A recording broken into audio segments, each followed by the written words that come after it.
அப்படியாப்பட்டவள இப்படி செய்தவள மறு உயிரை வாங்கி அவளை வாங்கணும், அவன் புருஷனையும் வாங்கணும், மாமியார் மாமனார் எல்லாரையும் பண்ணணும். அரசாங்கத்தில் எடுத்தாகணும். இல்லையா மகளிர் குழுவில் நாங்கள் எடுக்கிறோம். இந்த பொண்ணுக்கு வந்த நிலைமை நாளைக்கு அந்த பொண்ணு இருக்கிற பொண்ணுங்களுக்கு வரக்கூடாது. இப்போ நோட்டில் கூட நடமாட முடியாது இல்லை. தூக்கு தண்ணி கொடுத்தா அவங்க ஆயிடுச்சு வெளியே வராது பண்ணணும். ஒரு பொண்ணுக்கு இந்த மாதிரி கொடுக்கு பண்ணிக்கிறான்ல. சாகுற வரைக்கும் உள்ளே போட சொல்லுங்கள், ஜெயிலுக்குள்ளே போட சொல்லுங்கள். சாகுற வரைக்கும் உள்ளே போட சொல்லுங்கள், அவ்வளோதான். நான் நல்லா இருக்கணும், ஒரு பொண்ணை கட்டி விடுக்குறேன்னா நல்லா வாழுமா நல்லா இருக்குன்னு தான் பார்ப்போம். இந்த மாதிரிலாம் கொடுமை பண்ணுறவங்களும் அவங்கள க்ளோஸ் பண்ணுறது தான் நல்லது. ரொம்ப கொடுமையான இது. மேக்சிமம் என்ன தண்டனை கொடுக்கணுமோ அதை கொடுக்கணும் கண்டிப்பாக. இது வந்து போலீஸ் கொடுக்கறத விட மனுஷங்களே லேடிஸுங்களே சேர்ந்து தண்டனை கொடுத்தா நல்லதாக இருக்கும். நான் நல்லா இருக்கணும், ஒரு பொண்ணை கட்டி விடுக்குறேன்னா நல்லா வாழுமா நல்லா இருக்குன்னு தான் பார்ப்போம். இந்த மாதிரிலாம் கொடுமை பண்ணுறவங்களும் அவங்கள க்ளோஸ் பண்ணுறது தான் நல்லது. எப்பா ஒரு பொண்ணை பெற்றவங்க குழந்தைங்க நல்லா இருக்கும் தான் கட்டி கொடுக்குறோம். இந்த மாதிரி அநியாயம் பண்ணுறாங்கன்னா அவங்கள என்ன செய்யணுமோ அதை தான் செஞ்சாகணும். இப்போ நல்லா வாழணும் கொடுத்தா அந்த பொண்ணு உயிரே இல்லாமல் போயிடுது. நாங்கள் நெட்டு சொத்து சுதந்திரமாக முக்கியம். கட்டிமனான பொண்டாட்டி வச்சுன்னு ஒழுங்கான வாழணும்ல அவன், அதுதான் முக்கியம்பா. அது மாதிரி மீண்டும் தப்பு நடக்க விட்டாதான் பார்த்துக்கணும், அவ்வளோதான். அந்த பொண்ணுக்கு நடந்தது பெரிய கொடுமை தான். அவங்க வீட்டுக்காரு மாமியார் எல்லாரையும் உதறி தள்ளிட்டு இது தனியாக ஒரு முடிவு எடுத்திருக்கலாம், தைரியமான முடிவு எடுத்திருக்கலாம். ரொம்ப கொடுமையான இது. மேக்சிமம் என்ன தண்டனை கொடுக்கணுமோ அதை கொடுக்கணும் கண்டிப்பாக. அவங்களுக்கு நடந்தது பெரிய கொடுமை. ஒரு 2 பேர்கிட்ட விசாரித்து யோசித்து இவங்க தைரியத்தை கையாண்டுருந்தாங்கன்னா இன்றைக்கி அவங்க இதாக இருக்கவே மாட்டாங்க. அவங்களே நினச்சிட்டு வீட்டில் மாமியார் ஹஸ்பண்டை நினச்சிக்கிட்டே அவங்க வாழ்க்கையை பால் பண்ணிட்டாங்க. பொண்ணு நல்லா இருக்கணும்னு நினச்சி செய்கிறது ஒரு வகை. ஆனால் பொண்ணு போன இடத்துல நல்லா இருக்காளான்னு நம்ம எப்படி தெரிஞ்சுக்கிறது? சில பொண்ணுங்க மனசுக்குள்ளே வச்சுக்கோம், சில பொண்ணுங்க ஒன்றை 10 சொல்லும். சமாளிச்சுட்டு போகிற பொண்ணும் உண்டு. ரிதன்யாவோட பெற்றோருக்கு முதல்ல எங்களை மன வருத்தம்.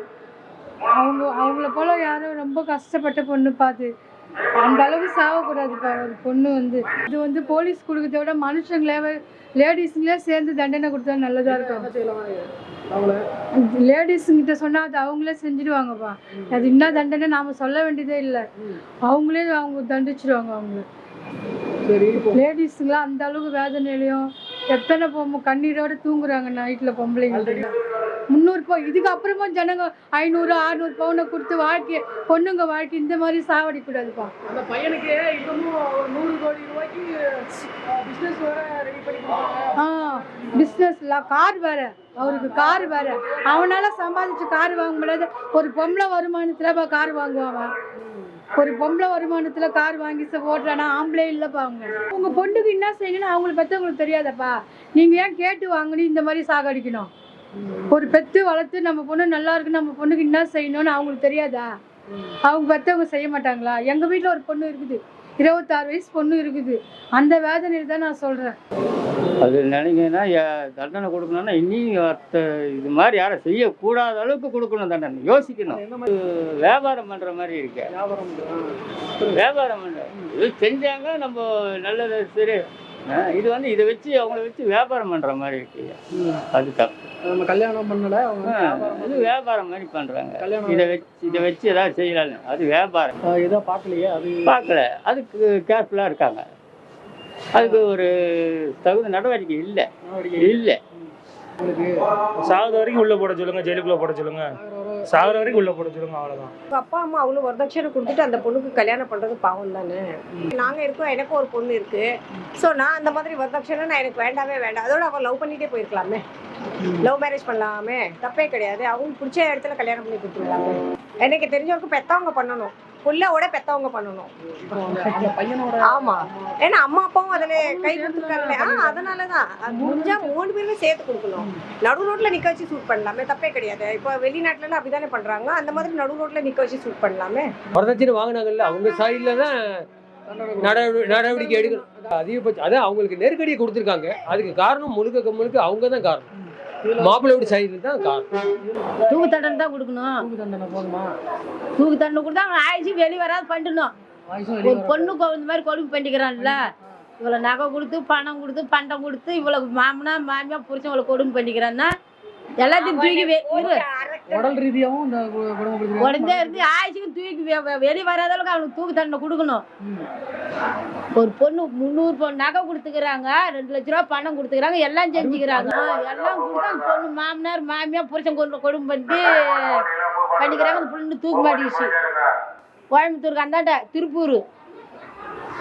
அப்பா அவங்களுக்கு கடைசி வரைக்கும் தூக்கு தண்டனை தான் கொடுக்கணும். செய்யல அவ எப்படி ஒத்துக்க? அந்த பொண்ணு வாக்கு மேல கொடுத்துருக்குல்ல. இல்ல இதுக்கு அடுத்து இது மாதிரி நடக்கக்கூடாதுன்னு அரசாங்கத்துல அவங்க கட்டுப்பாடு பண்ணணும். இந்த மாதிரி அந்த பொண்ணுக்கு வந்த நிலைமை அவங்களுக்கு வரக்கூடாது, யாருக்கும் நடக்கக்கூடாது. அப்புறம் இந்த பொண்ணுக்கு வந்த நிலைமை தானே நாளைக்கு அந்த இன்னொரு பொண்ணுக்கு வரும். எந்த பொண்ணுக்கு அந்த நிலைமை வரக்கூடாது, அவன் ஆயுசுக்கு வெளியே வரக்கூடாது, தூக்கு தண்டனை கொடுத்துடணும். இந்த பொண்ணு இந்த அளவுக்கு கொடுமைப்படுத்திக்கிறாங்கன்னா நடவடிக்கை எடுக்கணும். எடுத்து ஏதோ அரசாங்கம் பார்த்து முடிவு கட்டணும் அவங்கள.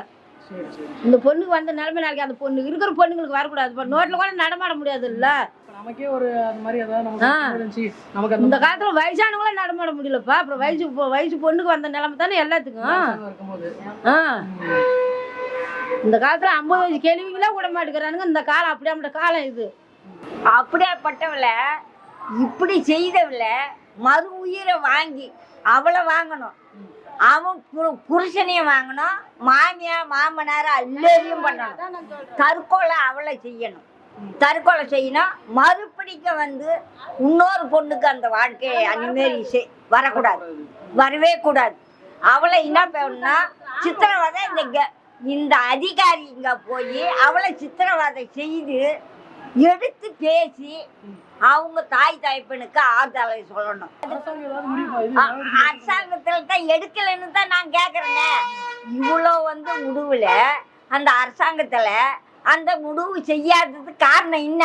அந்த அரசாங்கம் எதுக்குது? அந்த பொண்ணே தற்கொலை செய்யறான்னா அவனை என்ன பண்ண மறு உயிருக்கு உயிர் வாங்கணும். அந்த அரசாங்கம் எடுக்கணும். எடுத்தா அப்ப பின்னால இருக்கிறவங்களுக்கு பயம் இருக்கும். நம்மள அந்த பொண்ணை இப்படி செய்தாங்க, ரெண்டாவது இந்த பொண்ணை இன்னொருத்தி தொடக்கூடாது. அந்த 70 லட்சத்தை வாங்கிக்கின்னு அவளை அந்த பொண்ணு உயிருக்கு உயிர் அவனை எடுக்கணும். அந்த அரசாங்கத்துல எடுத்தாகணும். இல்லையா மகளிர் குழுவில நாங்க எடுக்கிறோம். நடந்தா அது தப்பு தான். அது நான் எல்லாரும் பொண்ணுங்க பேத்து வச்சுக்கிறவங்க தான், மற்ற குழந்தைங்க வச்சுக்கிறவங்க தான் என்ன சொல்றாங்க. இது மாதிரி அநியாயம் நடக்குது. அது யார் தட்டி கேட்குறாங்க? தட்டி கேட்கணும். கேட்டால் தானே கேட்க மாட்டாங்களே, கேட்க மாட்டாங்க. நீ கொடுமைன்னு தான், வன்கொடுமைன்னு தான் சட்டமே இருக்குது. அதில் மறுபடியும் நீ வரதட்சணை கொடுன்றது எப்படி நியாயமாகும்? அது ஒன்று. ஆதி காலத்தில் இருந்து வரதட்சணை கொடுமை நடந்துன்றா இருக்குது. அதை கட்டுப்படுத்துறதுக்கு எதுக்குன்னா அரசாங்கமே நிறைய சட்டம்லாம் போட்டு அந்த சட்டத்தை முழுமையாக இம்ப்ளிமெண்ட் பண்ணணும். அவ்வளோதான், வேற என்ன பண்ணணும்? இனிமேல் நிகழாமல் தடுக்கிறதுக்கு என்ன வேணுமோ அதை பண்ணணும். ஆமாம், அதனால தான் அந்த சட்டத்தை கடுமையாக ஆக்கப்பூர்வமாக அதை அமல்படுத்தணும். பிஸ்னஸ் பண்ணிட்டு பேங்க் இருக்குது, லோன் வாங்க, அது பண்ணு. நாங்கள் 200 கோடி நகை வச்சுருந்து அது ஏன்னா அதை நீ லாஸ் பண்ணிட்டேன்னா என்ன பண்ணு? பிஸ்னஸ் எப்பவுமே ப்ராஃபிட்டில் போகும்னு சொல்ல முடியாது. ஆரம்பித்து 5 வருஷம் 10 வருஷம் ஆகும் உனக்கு பிஸ்னஸ் பிக்கப் ஆகுது. அது வரல நீ கொண்டு 200 கொடுத்தோன்னா இன்னொரு 100 கொண்டு வாங்குவேன். அது லாஸ் போச்சேன்னா அப்போல்லாம் அதுக்கு அளவே கிடையாது இல்லையா, லிமிட்டு. கல்யாணம் பண்ணுறது எதுக்கு? ஒரு நல்லபடியாக குடும்பம் நடத்தணும். ஸோ 200 300 சவரம் போட்டிருக்காங்க. ஏன் அதை வச்சு திருப்தியாக இருக்கணும். அது வன்மையாக கண்டிக்கப்பட வேண்டிய ஒரு பொண்ணு. அந்த பொண்ணும் படித்த பொண்ணு இப்படி ஒரு தவறான முடிவு எடுத்திருக்க வேண்டாம். அது ரொம்ப தப்பான முடிவு. இந்த காலத்தை விடவே ஃபெசிலிட்டி இருக்குது. சரி, அந்த பொண்ணு எடுத்துருச்சு. அவங்க பெற்றோர்கள் ரொம்ப வேதனைப்படுறாங்க. உயிர் போச்சு இல்லைங்க, என்ன பெற்றோர்கள் கலங்க வருது இல்லை, இதை விட அதை விட அம்பலத்துக்கு வந்திருக்குல்ல. உயிர் போயிடுச்சு இல்லை, உயிர் கிடைக்குமா? அது செஞ்சது அந்த பொண்ணு எடுத்த முடிவு தப்பு தான். இன்னொன்று, அதுக்கு தகுந்தாப்புல அரசாங்கத்துலேயும் அந்த அவங்கள பேரண்ட்ஸை அரெஸ்ட் பண்ணாமல் ஒரு காங்கிரஸ் தலைவராக அவரை இன்ஃப்ளூன்ஸ் பண்ணி ஏதோ அப்போ நீதி தேவதை மேலே நமக்கு சில நேரங்களில் சந்தேகம் வந்துடுது. பார்த்துங்க, அவங்கள கரெக்டான முறையில் விசாரணை பண்ணி அவங்கள நல்ல தூக்கு தண்டனை கொடுத்து ஃபாரின் மாதிரி இம்மிடியட்டாக தண்டனை கொடுத்தா தான் மக்களுக்கு ஒரு அரசாங்கத்து மேலேயும் நம்பிக்கை வரும், நீதி மேலேயும் நம்பிக்கை வரும். இனிமேல் அடுத்து தப்பு பண்ணுறோம்னு நினச்சோட தப்பு பண்ண மாட்டாங்க. முதல்ல வரதட்சணை வாங்குறதே தப்பு, ஓகேவா? அதுக்கப்புறம் பணக்காரனுக்கு அதிகமாக பணம் வச்சுக்கிறவனுக்கு பொண்ணு கொடுத்ததே 2வது தப்பு. ரொம்ப பேர் பணத்தை வச்சு தான் பொண்ணு மாப்பிள்ளை கல்யாணம் பண்ணுறாங்க. ஆனால் அது கடைசி வரையும் நிலைச்சு நிற்காது.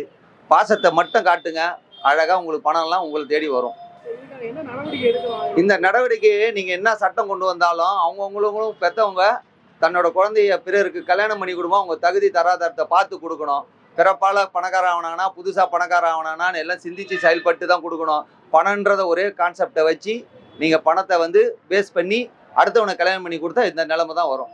ஆட்டையை போடணும்னு சொல்லி அவங்க மேற்கொண்டு உங்ககிட்ட வாங்குறது தான் பார்ப்பாங்களே தவிர அந்த குழந்தைய பத்திரமா வச்சுக்கிறதுக்கு அவங்களுக்கு தகுதி கிடையாது. அந்த 300 பவுன் கேட்கும் போதே நீங்கள் யோசிச்சிருக்கணும். அதை அதான் அந்த ரிதன்யா இறந்து ரொம்ப வருத்தத்துக்குரிய விஷயம். இந்த மாதிரி ஒரு கல்யாணம் ஆகி ஒரு 72 நாளில் இப்படி ஒரு சோகம் நடந்திருக்குங்கிறது தாங்க முடியாத ஒன்று தான், அதிர்ச்சியான ஒன்று தான். அது பெற்றவங்களுக்கு அதை தாங்க முடியாத இழப்பு. அது எவ்வளோ கோடி கொடுத்தாலும் உயிர் திரும்ப கிடைக்காது. ஆனால் ஒரு டவுரிக்காக இந்த அளவுக்கு அவங்கள போய் கஷ்டப்படுத்தி இவ்வளோ செஞ்ச பிறகு இன்னும் வேணும் கேட்குறது மனிதாபிமானம் அற்றது. அது அவங்களுக்கு உயர்ந்தபட்ச தண்டனை எது உண்டு அதை கொடுக்கணும். ஏன்னா இன்னமும் இது மாதிரி குற்றங்கள் நடக்கக்கூடாது. ஒரு டவுரிக்காக ஒரு உயிர் உயிருங்கிறது லேஸ்பட்ட விஷயம் கிடையாது. அதை இவங்க எவ்வளோ வருஷமாக அந்த பொண்ணை கஷ்டப்பட்டு வளர்த்து எவ்வளோ பாசமாக எவ்வளோ இதாக இது பண்ணி நல்ல எதிர்பார்ப்புகளோட கல்யாணம் பண்ணி அந்த பொண்ணு எவ்வளோ எதிர்பார்ப்புகளோட வாழ்க்கையை ஆரம்பிச்சிருக்கோம். அதுக்கு அவ்வளோ ஒரு பெரிய ஏமாற்றத்தை கொடுத்து இந்த மாதிரிலாம் பண்ணுறது பெரிய கஷ்டமான ஒரு விஷயந்தான் இது. அதனால் உயர்ந்தப்பட்ட தண்டனை இதுக்கு நம்ம இதில் மரண தண்டனைலாம் எடுத்துட்டாங்க, தூக்கு தண்டனை எடுத்துட்டாங்க. ஆனால் அந்த தூக்கு தண்டனை மாதிரி இருந்ததுன்னா அந்த மாதிரி தான் கொடுக்கணும். அப்போ தான் மற்றவங்களுக்கு ஒரு பாடமாக அமையும். இந்த மாதிரி டார்ச்சர் இன்னும் இருக்காது, டவுரி டார்ச்சர் இருக்காது. கண்டிப்பாக எடுக்கணும். ஏற்கனவே நிறைய சட்டங்கள்லாம் இருக்குது. அதை கொஞ்சம் தீவிரப்படுத்தி அதை இந்த மாதிரி அதாவது உண்மையான குற்றவாளி தப்பிக்கக்கூடாது, சட்டத்திலேருந்து தப்பிக்கக்கூடாது. கொஞ்சம் அமல்படுத்தணும், ஸ்ட்ராங்காக இது பண்ணி படுத்தி அவங்கள கண்டிக்கணும். அந்த எதிர்ப்பு இருந்தால் தான் எதிர்காலத்தில் இந்த மாதிரி ஒரு சாவுகள்லாம் நடக்காது. இது போன்ற முக்கிய நிகழ்வுகள், அரசியல் தகவல்களை ஆழமாக மாறுபட்ட கோணத்திலும் அறிந்து கொள்ள மறக்காமல் பாரத் மெயில் 24 பக்கத்தை பின்பற்றிக் கொள்ளுங்கள். உங்கள் ஒவ்வொரு ஆதரவும் இது போன்ற பல நிகழ்வுகளின் பின்னணியை அறிய உதவும்.